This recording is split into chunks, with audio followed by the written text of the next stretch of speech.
नमस्कार मंडळी. संक्रांत आली की सगळ्या महिला मंडळाला पडलेला एक महत्त्वाचा प्रश्न म्हणजे वाण काय द्यायचं.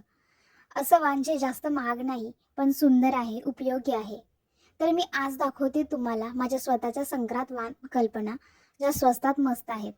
या सर्व वस्तू छोट्या आहेत पण याचा उपयोग खूप मोठा आहे. या वस्तू काही घरात पडून राहणार नाहीत, रोजच्या वापरात येणाऱ्या आहेत. संक्रांत म्हणजे फक्त वस्तू देणं नाही तर नात्यांमध्ये गोडवा वाढवणं आहे. म्हणून वाण साधं असलं तरी त्यामागचा विचार महत्त्वाचा. कमी बजेटमध्ये देखील आपण छान, नीटनेटकं आणि अर्थपूर्ण असं वाण देऊ शकतो. संक्रांत म्हणजे फक्त हळदी-कुंकू किंवा वाण नाही. संक्रांत म्हणजे नाती गोड करणारा सण आहे. तिळगुळ घ्या, गोड गोड बोला हे आपण म्हणतो, पण त्यामागचा अर्थ आजही तितकाच महत्त्वाचा आहे.